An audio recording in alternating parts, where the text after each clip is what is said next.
என்னதான் நாங்கள் துபாயில் இருந்தாலும் நான் வாங்குற முருங்கைக்கீரை மட்டும் ஒன்று கசக்குது, இல்லைனா காஞ்சி போய் உதிர்ந்து போய் தான் வந்து கிடைக்குது. எனக்கு நல்ல ஞாபகம் இருக்குது, போன வருஷம் வந்து என் அக்கா வந்து வந்திருந்தாங்க. அவங்க வந்து வில்லாவில் வந்து ஸ்டே பண்ணியிருந்தாங்க. அது எப்படி இருக்குன்னு பார்த்தீங்கன்னா, நம்ம ஊர் மாதிரியே வந்து தனித்தனியாக வீடெல்லாம் வந்து இருக்கும். வீட்டுக்கு வீடு முருங்கைக்கீரை வந்து வச்சுருந்தாங்க.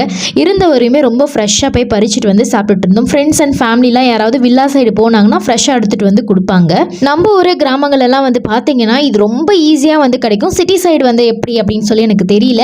ஆனால் அப்போல்லாம் நமக்கு இதோட அருமை வந்து சுத்தமாக புரியாதுன்னு தான் வந்து சொல்லணும் உண்மையாலுமே. அதுக்கப்புறம் நிறைய பேரோட ஃபேவரட்டாக வந்து இந்த ஜாக் ஃப்ரூட் சீட்ஸ் வந்து இருக்குன்னு நினைக்கிறேன். இதோட தோலை வந்து பீல் பண்ணும்போது தான் கொஞ்சம் கஷ்டமாக இருக்கும்.